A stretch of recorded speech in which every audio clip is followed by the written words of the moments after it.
అందరికీ నమస్కారం. నేను ఆస్తి కోసమో డబ్బు కోసమో ఈ పోరాటం చేయట్లేదు.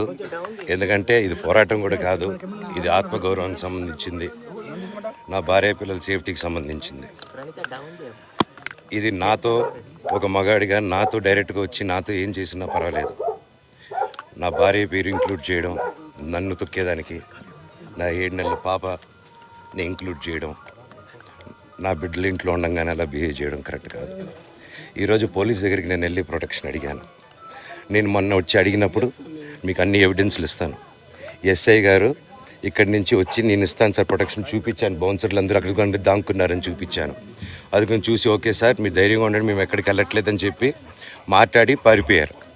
ఇప్పుడు కానిస్టేబుల్స్ వచ్చి అందరూ నా మనుషులందరినీ భయపించి ఇప్పుడు వాళ్ళ పేర్లు తీసుకొని బెదరగొట్టి మా మనుషులు పంపించేసి వేరే బాడీ గార్డ్ లోపల పంపించున్నారు సార్. ఏం జరిగిందండి అసలు? జరగదు కాదు సార్. ఫస్ట్ ఈ డిపార్ట్మెంట్ ఎందుకు వన్ సైడ్ తీసుకుంటున్నారు? కంప్లైంట్ తీసుకున్న తర్వాత వాళ్ళకి ఏ అధికారం ఉంది?